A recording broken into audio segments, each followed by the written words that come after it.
अब हम दूसरे फिनोमेना की बात करते हैं, that is the root pressure.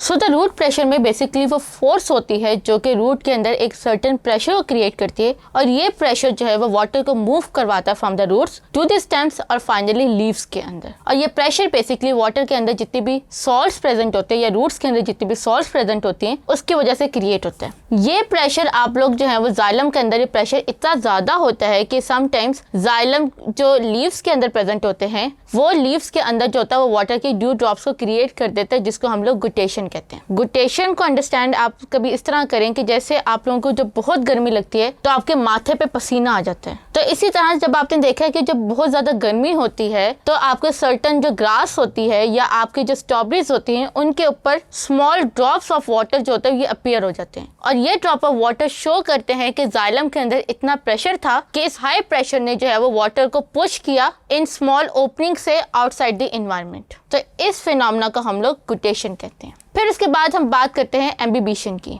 एम्बिबिशन क्या होता है कि एम्बिबिशन को समझने के लिए आप लोग एक रस्सी को पानी में एब्जॉर्ब करवाएं। अगर आप रस्सी को या एक टिश्यू को पानी में रखते हैं तो कुछ देर बाद आपको नजर आता है कि उसका साइज जो है वो दुगना हो गया। या फिर आप जब चावलों को पानी में भिगोते हैं तो आपको नजर आता है कि जो पानी है उसकी वजह से जो चावल हैं वो उनका साइज जो है वो डबल हो गया। So this phenomena is imbibition. Imbibition ये होती है कि जब पानी एब्जॉर्ब हो जाता है ड्राई सेल वॉल्स के अंदर तो वो जो है वो अपने साइज को डबल और ट्रिपल कर लेती हैं, और वो साइज इंक्रीज करने के बावजूद जो होता है उनके अंदर जो कंपाउंड्स होते हैं वो वाटर के अंदर डिसॉल्व नहीं होते। और ये जो होता है ये एम्बिबिशन इतना ज़्यादा होता है, एम्बिबिशन फोर्सेस, कि ये जो है ये आपके जो सेल सीड के अंदर जो सीड वॉल होती है या सीड कोट होता है उसके ब्रेकेज में भी जो होता है वो बहुत ज़्यादा इंपॉर्टेंट रोल प्ले करी होती है। इस एम्बिबिशन को अगर आपने देखना हो तो आप समटाइम्स आपने देखा कि कुछ ऐसे दरख्त होते हैं जिनको अगर हम काटे तो उनके अंदर से दूध या कोई लिक्विड निकलना शुरू हो जाता है, और इस फिनोमेना को हम लोग ब्लीडिंग कहते हैं। तो एम्बिबिशन की वजह से जो होता है वो समटाइम्स कुछ पौधों के अंदर उनकी जो सेल वॉल्स होते हैं उनमें वाटर बहुत ज़्यादा हद तक सोक हुआ होता है, और वो सेल सैप जो होता है वो जैसे ही आप उस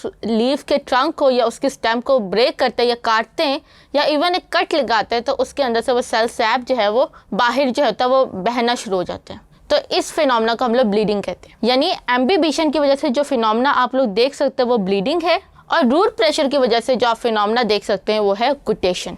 तो इस तरीके से because of the root pressure हमारा जो वाटर होता है वो जाइलम के अंदर मूव करता है। Thank you.